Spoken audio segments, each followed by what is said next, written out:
Y el día de hoy llegamos al capítulo 5 del libro de Nehemías. Y el tema que nos va a ocupar lo hemos titulado Resolviendo conflictos. Resolviendo conflictos. Y pues en esta noche, para desarrollar esta linda enseñanza, me acompaña mi hijo menor, Samuel Alfonso Quevedo Moreno. Hola, hijo, buenas noches. Hola, Pa, buenas noches y a toda la iglesia buenas noches a este tiempo tan bonito de estudio bíblico, donde vamos a aprender a través de la palabra a resolver conflictos. Amén, amén. Y bueno, creo que aunque seamos cristianos no podemos ignorar nuestra realidad. Y sabemos que algunos están ahí orando y diciendo, ojalá se acabe rápido el culto para ver el partido de entre Millonarios y Nacional. Sí. Porque aunque somos cristianos, nos sigue gustando el fútbol todavía. Y no sé si de repente los que están conectados han visto alguna vez cómo un equipo de fútbol se derrota a sí mismo. ¿Cómo así? Es decir, cuando entre ellos mismos pelean. Tenemos una costumbre con algún grupo de pastores e hijos de pastores y es que jugamos los jueves en la mañana muy temprano y a veces uno encuentra esa particularidad. Equipos que no se entienden, que empiezan a pelear por arrogancia o por otras fallas en el carácter y en lugar de enfocarse en el equipo contrario, pues se dividen y terminan perdiendo el partido, a pesar de que en ocasiones tienen más talento que otros, pero debido a ese mal manejo de los conflictos, terminan perdiendo.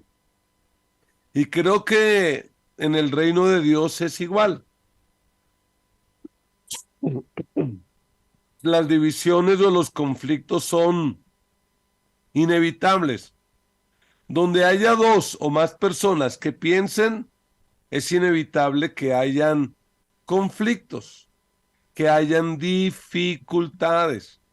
Y pues no podemos echarle toda la culpa al diablo, pero Satanás vive empeñado en eso, en querer destruir iglesias y en querer dañarlas. Y una forma que Satanás ha usado siempre es atacar a la iglesia desde afuera. Pero lo que ha pasado a lo largo de la historia es que cuando el ataque viene de afuera, la iglesia se fortalece y crece. Por eso, a veces lo que hace el enemigo es que se introduce y produce división, el mal manejo de los conflictos. Por allá en el Evangelio de Marcos, capítulo 3, versículo 25, Jesús dijo, y si una familia o una iglesia está dividida contra sí misma, esa familia no puede mantenerse en pie. ¿Qué piensas de esto, hijo? Sí, queríamos ilustrarlo mostrando videos de fútbol, pero es que son muy agresivos. ¿Cómo se puede o cómo se logra destruir un equipo cuando pelean entre ellos mismos? Son patadas, insultos, escupitajos, son cosas tremendas que a la final lo que afectan es al equipo en sí mismo. Y creo que nosotros tenemos diferentes equipos. Eh, no solamente nuestra iglesia, sino también tu negocio, tu trabajo, tu matrimonio. En cualquier lugar donde haya personas y donde tengamos que relacionarnos, ahí tenemos que mirar cómo resolver esos conflictos, porque eso puede tener la obra que el Señor o la obra del Señor en nosotros. Entonces, creo que sí o sí, un principio en esta serie de liderazgo que debemos aplicar es resolver conflictos. Y hablando de Nehemías, en estos tiempos que hemos estado hablando de Nehemías, los miércoles, creo que es muy importante entender cómo él afrontó o cómo él resolvió los conflictos y cómo Nehemías avanzó en lo que Dios le había encomendado. Y yo creo, y si usted quiere escribirlo en el chat o quiere desde ya decirlo en su corazón, diga, nosotros vamos a aprender a resolver los conflictos. Yo voy a aprender a resolver mis conflictos. Y hoy vamos a aprender a eso. Si de pronto hoy tienes un conflicto, no sé, de pronto en tu grupo pequeño, de pronto en tu familia, en este momento estás pasando un conflicto mientras están escuchando esta enseñanza y ustedes dicen, bueno, ¿y cómo vamos a hacer para resolver? La palabra de Dios nos va a ayudar en esto. Así que si tienes tu Biblia ahí, ábrela por favor en el libro de Nehemías. Y vamos a leer el capítulo 5 de Nehemías respondiendo esa pregunta, ¿cómo resolver conflictos? ¿Cómo resolver conflictos? Dice la palabra de Dios en Nehemías capítulo 5 del versículo 1 al 5 dice, los hombres y las mujeres del pueblo protestaron enérgicamente contra sus hermanos judíos. Pues habían quienes decían, vea lo que estaba pasando, si contamos a nuestros hijos y a nuestras hijas, ya somos muchos, necesitamos conseguir trigo para subsistir. Otros se quejaban, por conseguir trigo para no morirnos de hambre, hemos hipotecado nuestros campos, viñedos y casas. Había también quienes se quejaban, tuvimos que empeñar nuestros campos y viñedos para conseguir dinero prestado y así pagar el tributo al rey.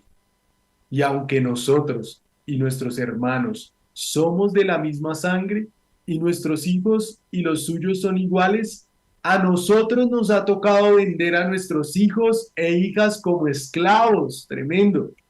De hecho, hay hijas nuestras sirviendo como esclavas y no podemos rescatarlas, puesto que nuestros campos y viñedos están en poder de otros.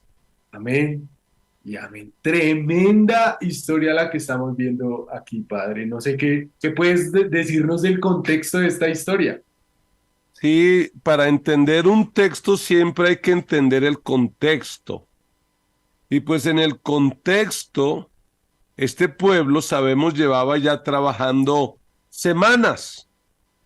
La reconstrucción total duró un tiempo particular que realmente no fue mucho y llevan algunas semanas trabajando.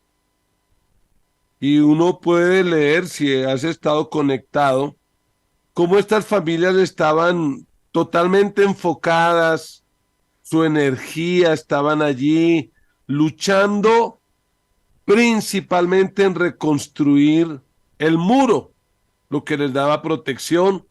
Así que habían descuidado de alguna manera sus huertas. Entonces empezó a haber escasez de comida.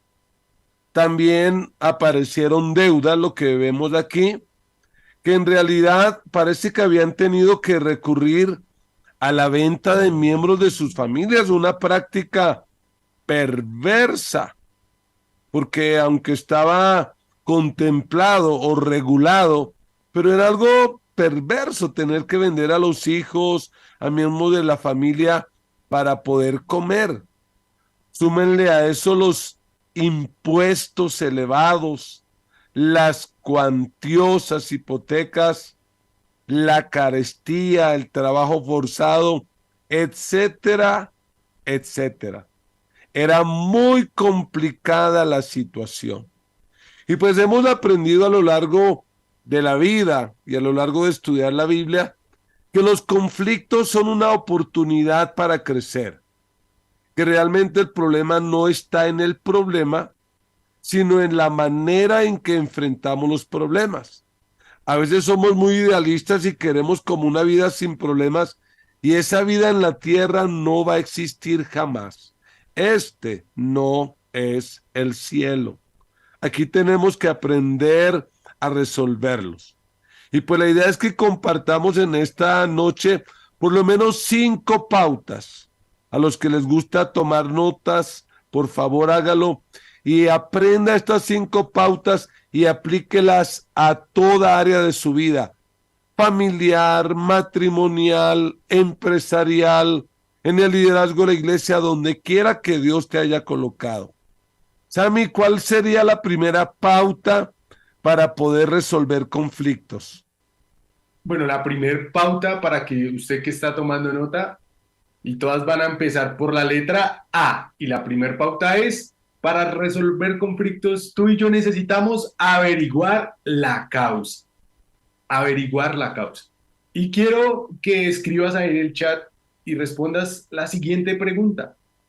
¿Cuál crees que puede ser la causa de los conflictos? Arriésgate a escribir algo y ahorita leemos algunos de sus comentarios, pero aquí podríamos decir, ya mi padre lo dijo extensamente, podríamos decir algunas razones, ¿no? La explotación que se estaba viviendo, esto estaba trayendo gran crisis, ¿no? Era terrible porque prácticamente los que tenían más dinero se estaban aprovechando del infortunio de los pobres.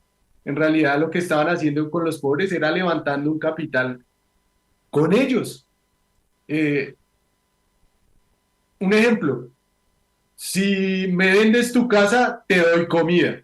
O sea, hasta ese nivel estaban llegando. Te presto dinero, pero te lo presto a un interés muy alto. Y eso de pronto lo hemos escuchado en nuestros contextos con algo que se llama el gota a gota. O sea, estaban en una situación muy complicada y estaban pasando por esto.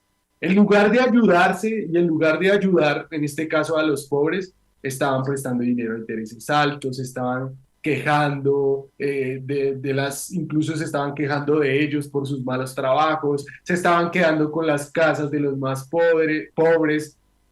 En vista de eso, como no tenían cómo pagar, ¿qué hacían? Pues entregaban a sus niños como esclavos. Y en lugar de pensar, bueno, ¿y yo cómo voy a ayudar? Pues si estamos reconstruyendo las murallas, ¿yo cómo puedo aportar? En realidad estaban buscando y diciendo, ¿qué ventaja puedo sacar yo de este problema? Y podríamos llegar a pensar que esa era la causa, pero hoy hay una causa que sí o sí hoy tenemos que ponerle mucho cuidado. Y ya el pastor nos va a contar de qué se trata esta causa, que es la que queremos enfocarnos, porque a ver, pareciera que la causa es todo esto de los intereses, de que estaban robando a los pobres, pero hay algo más profundo, hay una raíz. Mientras tanto, vamos a ver algunas respuestas. Por ejemplo, causas de los conflictos. Las diferencias de pensamiento, dicen aquí por el YouTube. La falta de comunicación asertiva. Una vez más, María Alejandra nos dice la falta de comunicación. La falta de comunicación. No saber aceptar las diferencias. Lucecita nos dice también la falta de comunicación, las diferentes ideas, pensamientos. Eugenia dice la situación económica. Gloria Elena Pérez nos dice creer que siempre tengo la razón. Uy, por ahí creo que también va. Sandra Gaviria dice no respetar las opiniones de otros. E Isabel Beltrán dice hola. Y bueno, no sé si en Facebook de pronto alguien escribió algo. Bueno, aquí en Facebook están muy tímidos, no veo respuestas. Ah, yo sí aquí tengo algunas.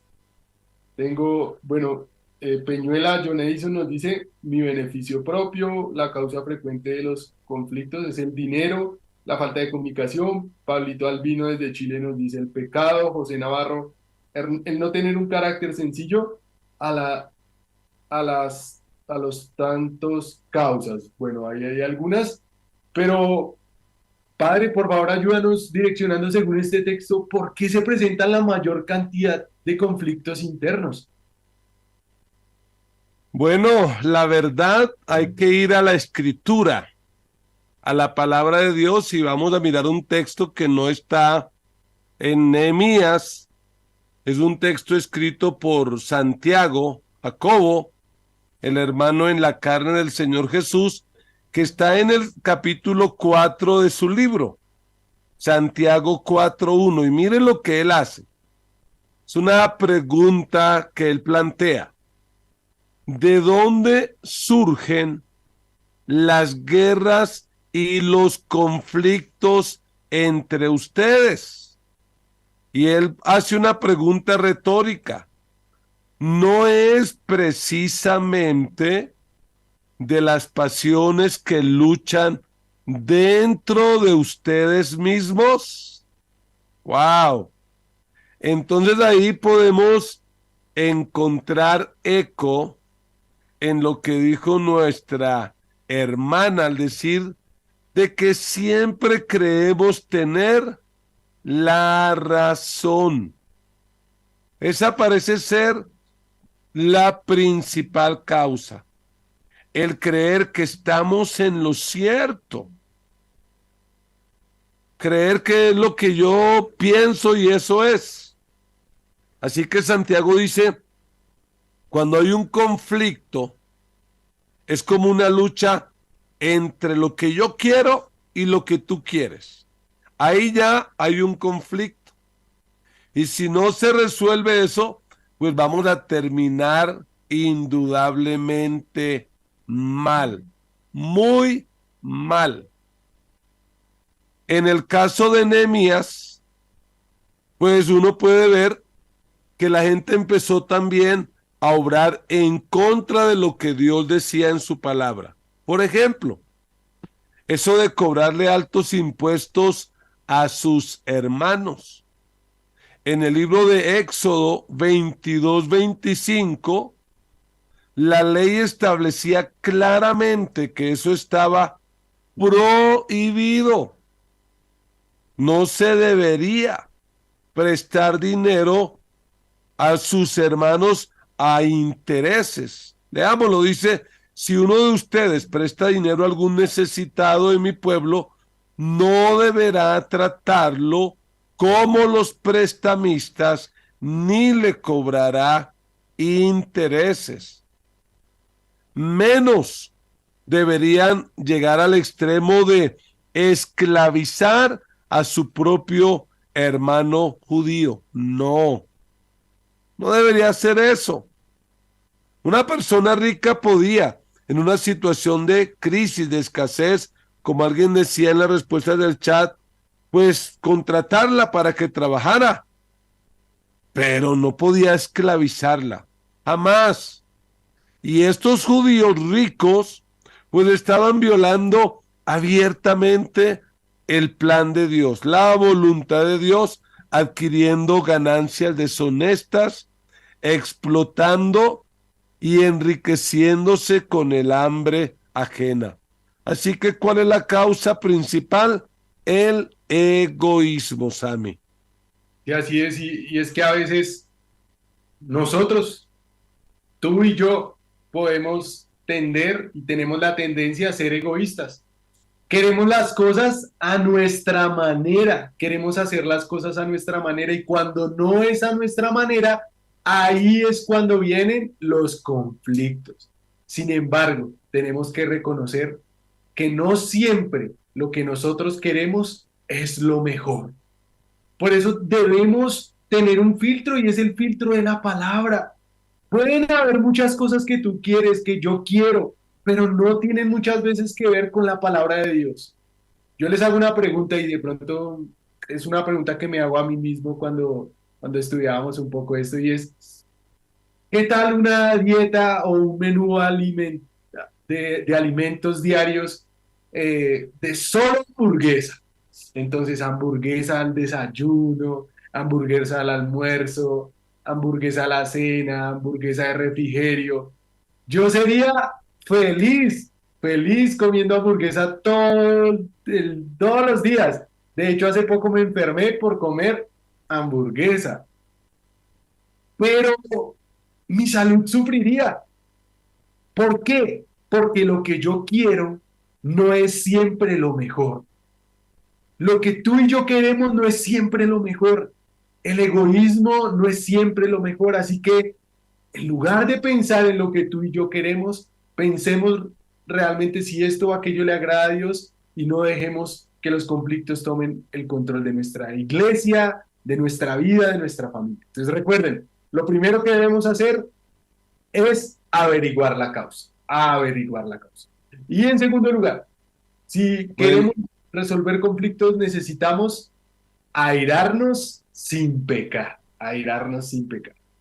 así es. Y este me gusta mucho porque a veces uno malinterpreta la Biblia y a veces se cree que por lo que uno es cristiano, pues no debería enojarse jamás.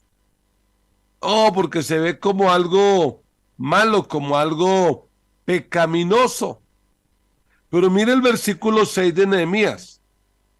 Nehemías dice, cuando oí sus palabras de protesta, me enojé muchísimo. Mejor dicho, como decimos en Colombia, Nehemías se salió entre los chiros. Se puso bravo, bravo. Y la razón es que Nehemías no estaba enojado porque alguien le hubiera hecho un daño personal a él. No, no es que se estaba vengando y desquitando. Ah, me hicieron, yo también le voy a hacer. No, no, él estaba indignado sencillamente porque la actitud de estas personas no era correcta. Podríamos decir que su ira, su indignación era justificada. Estaba enojado por el egoísmo y por la explotación por parte de aquellos judíos ricos. Estaba furioso al ver cómo la codicia los llevó a ellos a ignorar el hambre y la necesidad de los demás. Estaba tan mal, pues que llegó a detener el proyecto de la reconstrucción. Tal vez porque él dijo, bueno, ¿y para qué sirven unos muros si los que viven adentro están haciendo más daño del que podrían hacer los que están afuera? Yo pienso que Nehemías pensaba y decía, como pueblo de Dios, debemos arreglar primero los asuntos internos. Y déjame decirte algo, como creyentes, no solo está permitido, sino que debería ser obligatorio enojarnos en contra del pecado, en contra de la injusticia, en contra de esas malas acciones. Eso nos debería producir enojo, ira. Así que podemos airarnos, pero no pecar. Y para entender eso tenemos que ir a Santiago, capítulo 1, versículo 19 y 20, dice, mis queridos hermanos, tengan presente esto. Todos deben estar listos para escuchar y ser lentos para hablar y para enojarse, pues la ira humana no produce la vida justa que Dios quiere. Entonces reafirmo lo que dices, Padre. Dios autoriza a enojarse. Él se enoja. Jesús se enojó. Tú que estás viendo este video, tú puedes enojarte, pero sin pecar. Cuando veas que de pronto en el grupo algo está fallando, de pronto la armonía se está perdiendo por el egoísmo, como líder, lo mejor que puedes hacer es enojarte. Pero recuerda, no enojarte contra las personas, sino enojarte contra el pecado, contra eso que está impidiendo que el grupo avance, contra ese pecado que está impidiendo que el grupo permanezca unido, contra esa ofensa personal que sabemos ocasionó y está ocasionando división. Tenemos que ir siempre a la ira correcta y no dejarnos llevar por la ira incorrecta, que es la vida que va en contra de las personas, que se va en contra de las personas y no en contra del pecado o del conflicto. Tal cual, tenemos que entender la diferencia entre la importancia de corregir la conducta, pero honrar la identidad. Lo explico.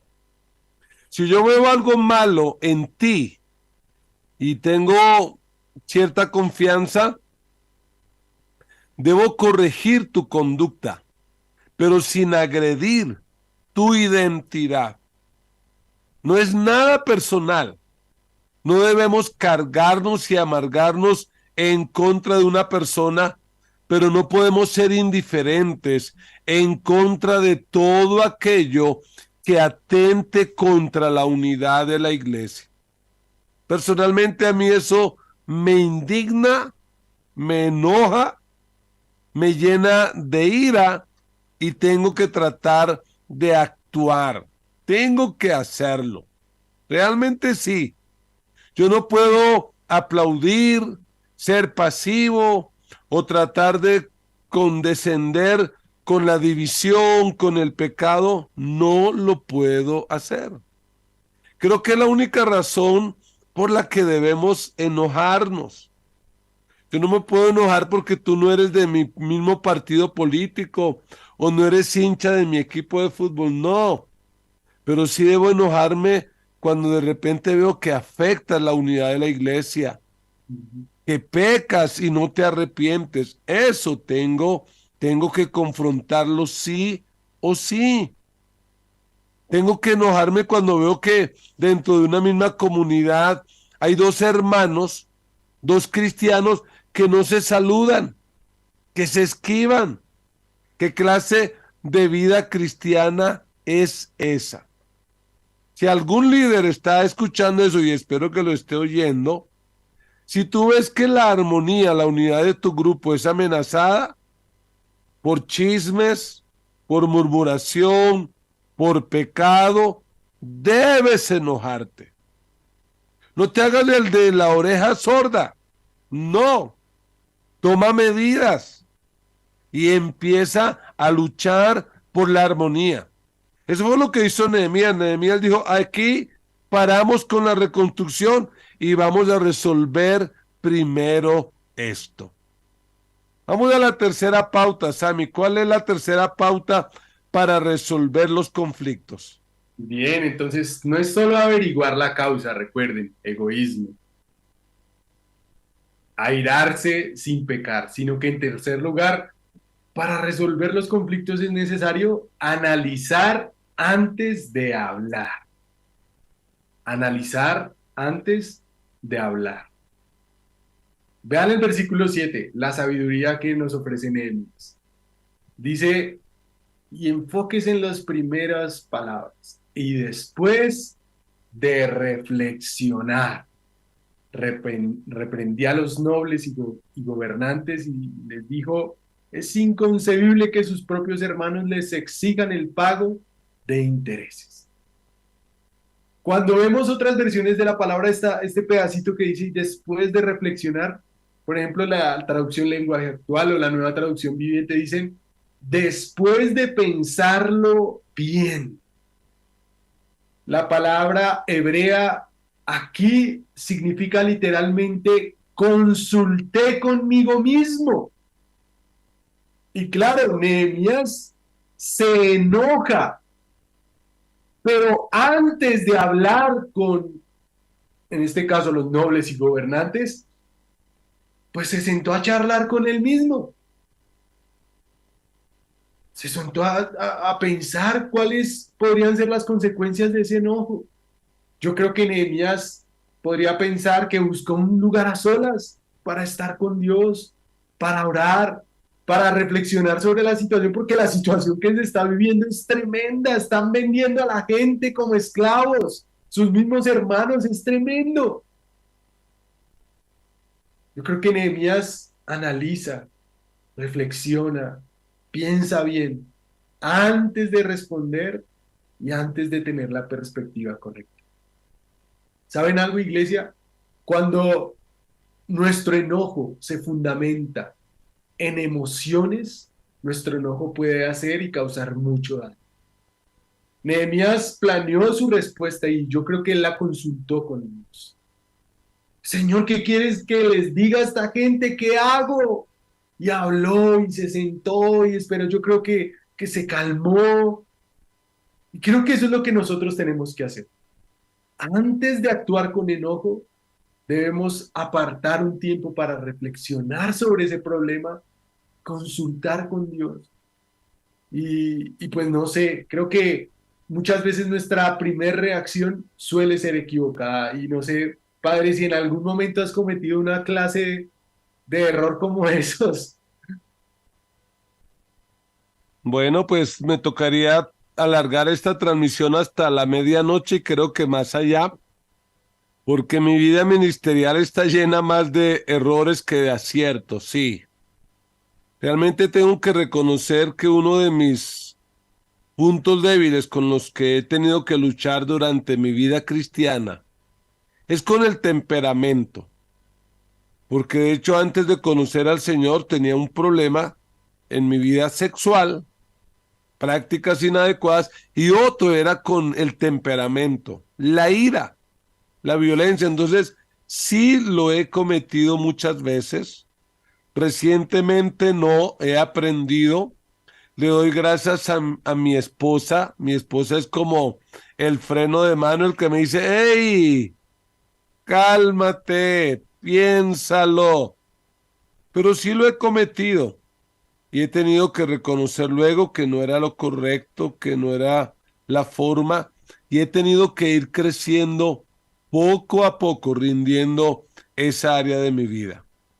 Y creo que uno de los elementos que me ha ayudado es así como a Nehemías, conversar con uno mismo, sentarme a solas, reflexionar, en lugar de explotar con alguien, explotar con Dios.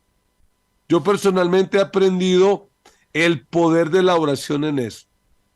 Poder orar, Señor, esto me molesta. Me molesta lo que fulano dice, me molesta lo que fulano hace. Y a veces he orado como el salmista David, como el apóstol Pablo, trata con ellos, encárgate de esas personas, apriétale las tuercas, Señor.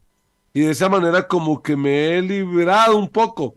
También me ayuda mucho a escribir, escribir con la mano, escribir en el computador, eso me ayuda mucho. Otro elemento es filtrar mis emociones por la palabra. Bueno, y esto que tiene que ver con el Señor. Entonces recientemente, por alguna situación, decía, Señor, ¿y tú qué harías en este caso?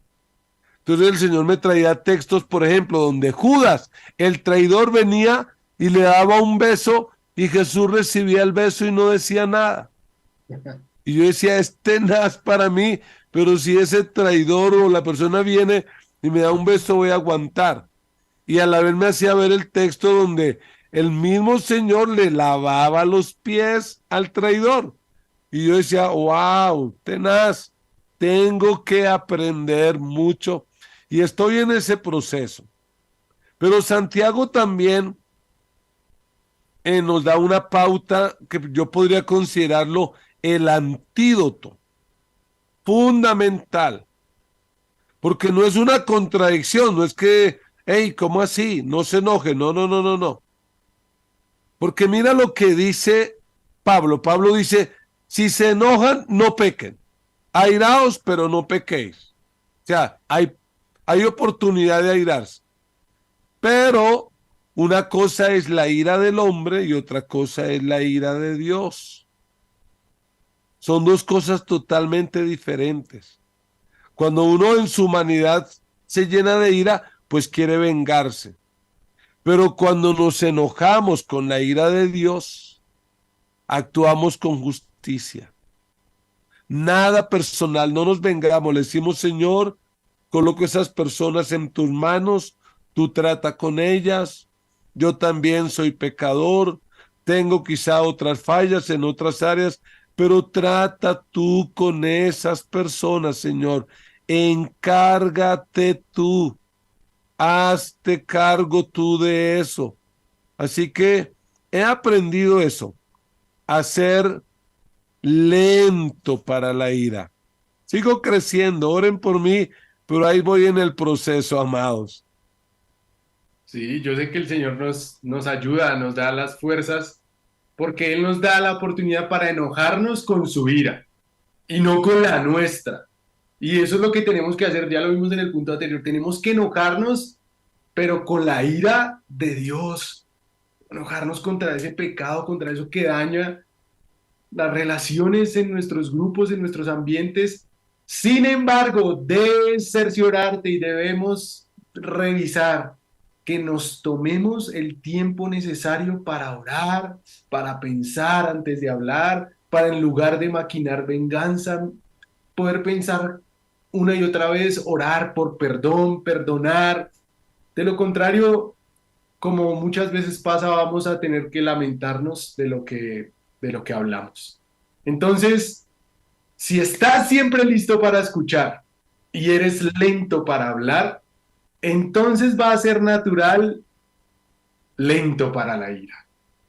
Si estás listo para escuchar y eres lento para hablar, con seguridad vas a ser lento para la ira y eso va a producir una tremenda alegría en tu corazón porque no te vas a tener que arrepentir de haber dicho lo primero que se te ocurrió, lo primero que se le pasó en la cabeza, el primer madrazo que se le vino a la mente, entonces lo dijo y la embarró. No, la ira impulsiva nos mete en problemas. Y yo sé que con la ayuda de Dios vamos a aprender a tener esos tiempos de quietud para analizar antes de hablar. Y vamos con el cuarto. Vamos con el cuarto. Entonces, primero, averigua la causa. Recuerda, primero averigua la causa. Segundo, airarse sin pecar. Tercero, analizar antes de hablar. Y vamos con el cuarto. El cuarto es afrontar con sabiduría. Y yo quiero hacerles una pregunta al chat. Y la pregunta al chat es la siguiente. De pronto hasta sea complicada la respuesta, pero ayúdenos escribiendo algo en el chat. Y la pregunta es, ¿por qué es tan difícil confrontar? ¿Por qué es tan difícil confrontar? Y este cuarto punto, afrontar con sabiduría. Mientras usted lo responde, vamos adelantando el punto. Sí, y es que en el versículo 7, si tiene ahí su Biblia, léalo, dice, después de pensarlo bien, hablando Nehemías, denuncié, realmente es que reprendió a esos nobles y a los funcionarios y les dije, ustedes perjudican a sus propios parientes al cobrar intereses cuando les piden dinero prestado. Y dice, convoqué además una gran asamblea contra ellos. Otra versión dice que convocó a una reunión pública para tratar el problema. Eso se llama confrontar. Y creo que como líderes tenemos que aprender a confrontar en privado y en ocasiones como a confrontar en público. A mí me preocupa ver a algunos que tienen cargos, puestos de liderazgo, cuando no revelan carácter de líder. Porque una cosa es tener el título de líder y otra cosa es tener el carácter del líder. Y yo he aprendido por la experiencia, por las canas y por la cabecita pelada, que un líder sí o sí tiene que aprender a confrontar. Hay un principio y es este: lo que tú no enfrentas se agranda. Lo que no se enfrenta se agranda. Y lo que dice es que Nehemías reflexionó y luego confrontó. Estaba enojado, como ya lo dijimos, por la actitud egoísta de los ricos, por las trampas, por el egoísmo. No se hizo el de la vista gorda, no se hizo el loco, sino que convocó una asamblea para confrontar. Y cuando uno mira el resultado final, pues el problema se resolvió. Eso le dio gloria a Dios. Aprende esto, líder. Tú ves algo malo en alguien, tienes que confrontarlo. No te quedes callado. Ay, no, yo no le digo nada para no ofenderlo. Error. Confronta, confronta. De esa manera le estás dando gloria a Dios. Hay que hacerlo con amor, con sabiduría, pero hay que confrontar. Y siempre es bueno, hablando de confrontar, ir a la persona directa.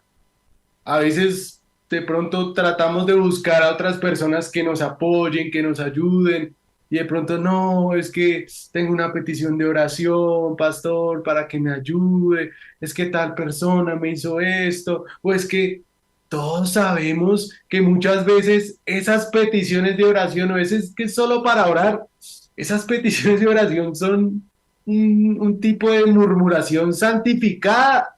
Pero ¿qué es lo que tenemos que hacer? Ir a la persona con la cual se está presentando el conflicto y afrontar. A veces es difícil afrontar. Y yo quiero leer algunas de las respuestas que están poniendo nuestros hermanos. Por ejemplo, Agustín nos dice, porque queremos que todo se haga a nuestro modo. A veces nos cuesta afrontar, confrontar, porque queremos que todo se haga a nuestro modo. Nuestro pastor Tony dice, por miedo al conflicto, porque nos gusta maquillar la realidad, dice Pablito Albino. Y Tony reafirma y dice, por miedo al conflicto y al qué dirán. No sé en YouTube qué han dicho, padre. Bueno, aquí Mariela Ávila dice, bueno, Tatiana Correa dice, porque no nos gusta ceder cuando estamos equivocados. Sandra Claro. Roa de Chile dice, porque nos gusta ocultar la realidad de lo que estamos viviendo. Gloria Elena Pérez dice, puede ser difícil confrontar porque no somos autoridad o tal vez porque tenemos algo guardado, ¿no? Edna Ruth dice, cuando se confronta es difícil porque la gente niega lo que dijeron o hicieron en contra de nosotros. Zulma dice, porque puede haber más división y no se soluciona el problema. Bueno, hay muchas respuestas. Tremendo. Y pues la manera es la manera que nos enseña el Señor Jesús. O sea, esto sí o sí tenemos que hacerlo. Y recordar Mateo 18. Si tu hermano peca contra ti, ve a solas con él y hazle ver su falta. Si te hace caso, has ganado a tu hermano. Pero si no, lleva contigo a uno o dos más para que todo asunto se resuelva mediante el testimonio de dos o tres testigos. Si se niega a hacerles caso a ellos, díselo a la iglesia, y si incluso a la iglesia no le hace caso, trátalo como si fuera un incrédulo o un renegado. Y yo veo a un Nehemías que sí les dice, ustedes perjudican a sus propios parientes, pero por si las moscas les echó una confrontada en público, porque pareciera que ellos como que no iban a reaccionar. Entonces sí me parece importante confrontar en privado y de ser necesario en público. En público. Claro, Sammy, y es bueno recordar que Mateo 18:15 en adelante, anoten ese texto por ahí en algún lado, no es una sugerencia, no es una opción, no es si te parece bien o no, no, eso no es. Mateo 18:15 en adelante es un mandato. Jesús está ordenando que tenemos que hacerlo. Tenemos que confrontar al que peca, al que falla, al que se equivoca en contra de nosotros. El punto es cómo lo hacemos, de qué manera lo hacemos, pero sí hay que hacerlo. Tenemos que recordar la diferencia entre aceptación y aprobación. Yo amo aún a aquellos que hablan mal de mí. Yo amo aún a aquellos que se encarnizan en contra de mi vida, de mi familia, de la iglesia que represento. Los amo, los acepto, pero jamás aprobaré sus conductas inapropiadas. Realmente jamás lo haré y estoy seguro que Dios tampoco. Creo que a nadie le gusta el confrontar. Creo que a nadie le gusta eso porque tienen como la tendencia querer estar bien con todos, quererles caer bien a todos. Y en mi poca experiencia de liderazgo, los líderes más flojos que yo conozco son esos que quieren caerle bien a todos. Esos no son líderes. No. Tenemos que confrontar. Así eso nos baje popularidad, pero hay que hacerlo. Porque recuerda, lo que no se enfrenta se agranda. Ujú. Aprende a confrontar en privado. Jesús dice, vaya, usted y la otra persona solo. Pero si no hay respuesta, busque dos. Y si no, el caso hay que llevarlo a la iglesia. Así es. Yo he visto familias que se han destruido sencillamente por padres que les da miedo corregir a sus hijos. Como dicen por ahí algunos argumentos hoy muy válidos. Padres de algodón, hijos de cristal. Tenemos que confrontar. Cuando uno ama, confronta, corrige. Entonces es importante que lo hagamos. Así es. Y ahí siguen llegando comentarios, por ejemplo, dice Diego, dice, por temor a las consecuencias a veces evitamos la confrontación. ¿Qué pasa cuando confrontamos, pero el líder utiliza su autoridad para manipular y silenciar? Ahí es siempre, siempre por eso que Jesús es tan sabio, dice, y pide una segunda opinión, porque a veces las dos partes o uno tiene la razón o está utilizando el poder.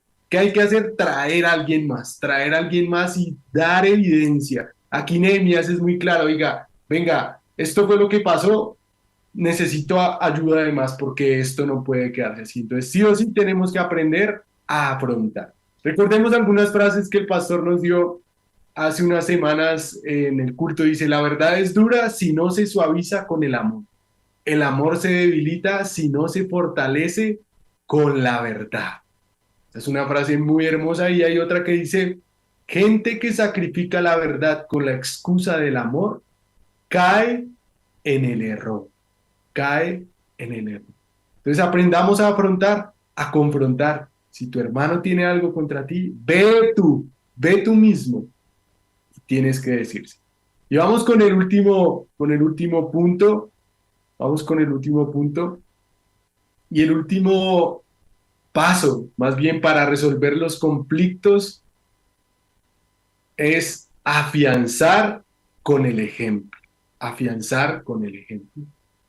Después de toda esta situación, vemos a un Nehemías que va a decir, venga, yo desde mi ejemplo voy a modelar. Y dice a partir del versículo 16, también me dediqué a trabajar en la muralla y me negué a adquirir tierras. Tremendo, su ejemplo. Además, exigí a todos mis sirvientes que dedicaran tiempo a trabajar en la muralla. No pedí nada, aunque con frecuencia daba de comer a 150 funcionarios judíos en mi mesa, sin contar a todos los visitantes de otras tierras. Las provisiones que yo pagaba todos los días incluían un buey, 6 ovejas o cabras selectas, o una gran cantidad de carne de ave. Además, cada 10 días necesitábamos una abundante provisión de toda clase de vino. Sin embargo, vea lo que dice Nehemías, rehusé exigir la ración que me correspondía como gobernador porque el pueblo ya tenía una carga muy pesada. Sin duda, Nehemías fue un modelo, no solo de resolución de conflictos, sino de cómo evitarlos, porque él fue un modelo y digo, venga, esto está mal, y yo he visto falta de generosidad, yo voy a ser una persona generosa, pa. Amén. Porque es que de hecho el liderazgo implica eso, implica modelar. Uno es líder no tanto por lo que dice, lo cual es importante, sino por lo que hace. Y Nehemías por eso es un modelo de líder, porque él hizo totalmente lo opuesto a lo que hacían los demás. ¿Cuál es el problema de nuestros países latinoamericanos? Que a veces los políticos generan un discurso para ganar el voto, pero cuando suben y están en el poder, hacen igual o peor de lo que los demás hacen. Entonces, es terrible, es frustrante. Nehemías dice, yo les doy ejemplo. Yo no exploto a nadie, yo no me aprovecho de su infortunio. Y pues lo estaba diciendo no para que la gente dijera, wow, qué tremendo Nehemías, no, sino para modelar. Y creo que nosotros tenemos que aprender a modelar. Uno como líder no debería pedirle a los demás que hagan algo que no estamos haciendo. El líder lidera con el ejemplo. Tenemos que mostrarlo. Pablo podía decirle a la gente, imítenme a mí como yo imito a Cristo. Era su ejemplo. Qué lindo que nosotros pudiéramos decir lo mismo. Oiga, imítenme. Mírenme cómo yo me comporto. Miren que yo todos los días tengo un tiempo con Dios. Lo comparto. Miren, yo soy una persona que diezma y ofrenda.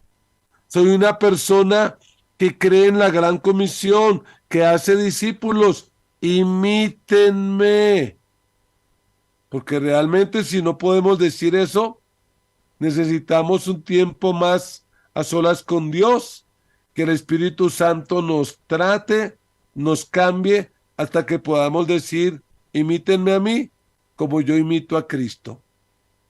Así es, si algo nosotros debemos y se nos debe caracterizar, más que decirle a la gente, hagan lo que yo digo, porque como líderes podríamos acostumbrarnos a eso.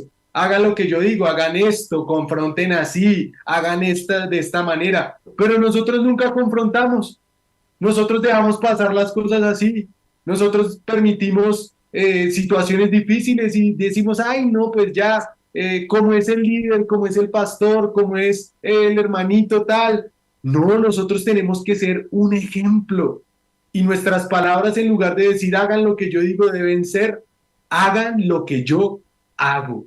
Eso nos debe identificar a nosotros. Eso nos debe identificar a nosotros. Y sobre todo lo que dice Efesios 4:3.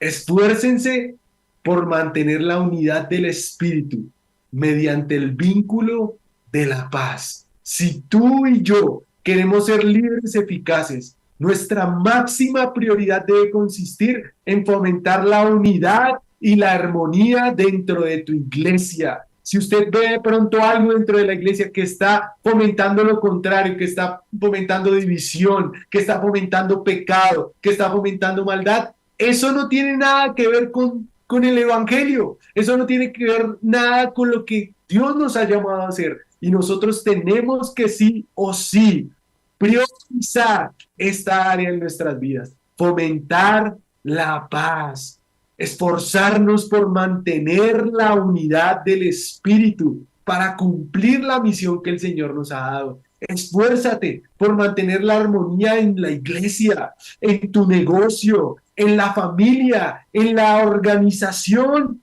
donde Dios te ha puesto.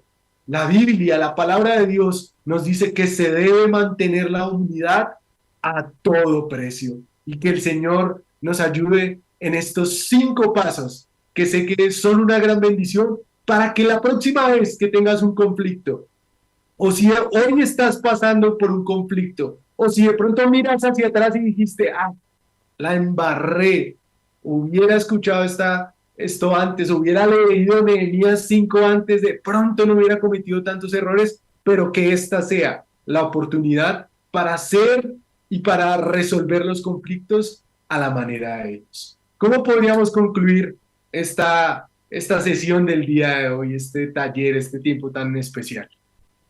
Bueno, 2 pensamientos para cerrar.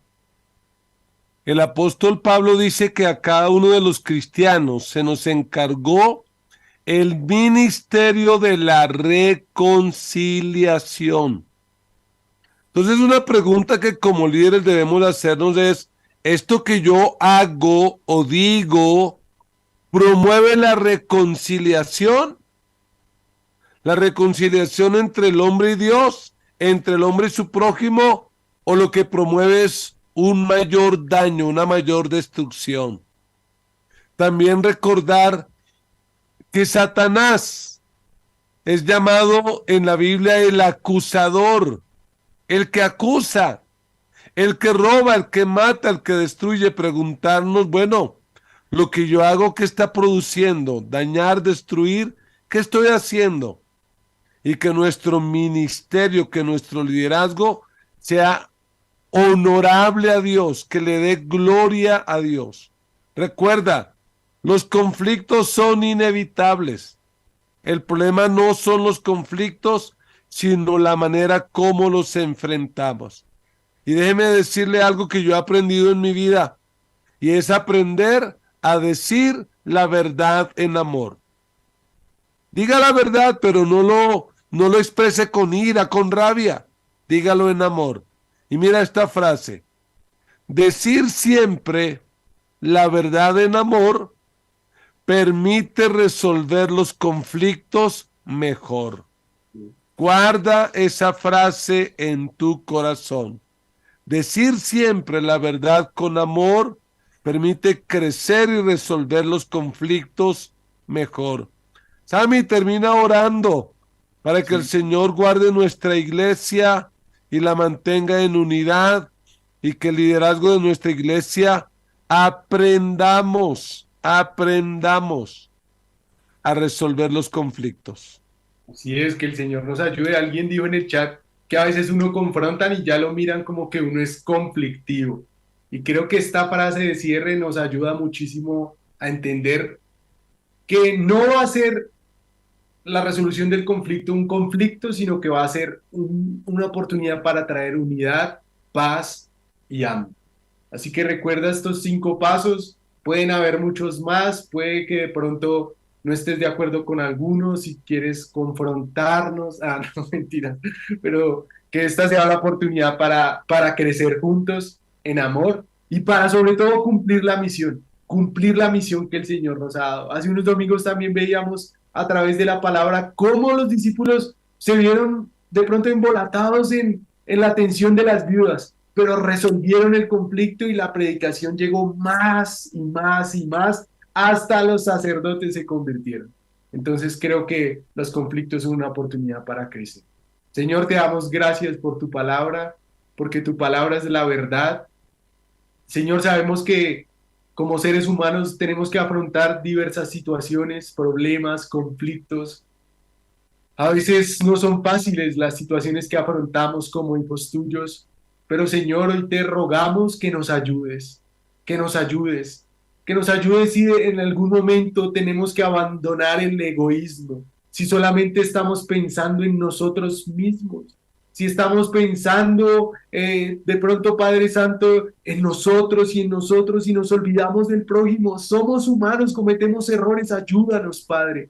Pero sobre todo te pido, Señor, que nos des las fuerzas, nos des el valor para hablar la verdad con amor, para que en lugar de airarnos y pecar, podamos airarnos sin pecar, airarnos a tu manera, airarnos con tu palabra, airarnos con tu guianza, que podamos reflexionar, tener esos tiempos de quietud, de silencio, de escuchar tu voz, para saber qué decir, para decir las palabras correctas, en lugar de lastimar a las personas, poder atacar el problema de raíz, que es el egoísmo, que es el pecado, que es la división, Señor, y que podamos salir adelante. Padre, ayúdanos, por favor, te lo rogamos, que podamos siempre confrontar y decir la verdad con amor para no caer en el error, Señor, y que sobre todo nuestro ejemplo cada día, enfocados, como lo dice Señor, Filipenses 2, perdón, que tengamos la misma actitud de Cristo en lo que decimos y en cómo vivimos. Señor, que podamos realmente decir como lo dijo Pablo: imítenme a mí, como yo imito a Cristo. Y sabemos, Señor, que esta no es una afirmación arrogante, sino que es una afirmación con un desafío, que a pesar de la imperfección, Señor, sabemos que tú nos ayudas a madurar, a crecer y a cada día parecernos más a ti. Señor, te damos gracias por este tiempo de estudio bíblico y que podamos llevarlo a la práctica. De pronto cuando venga un problema, un conflicto, podamos aplicarlo de la manera correcta, sin ser reactivos, sino que realmente podamos, Padre Santo, actuar de la manera correcta y confrontar y ser bendecidos para crecer y para permanecer unidos en el vínculo perfecto, que es el vínculo del Espíritu, el vínculo de la unidad y de la paz. Oramos en el nombre de Jesús. Amén y amén. Amén. Gracias, hijo, por tu aporte valioso a este importante tema.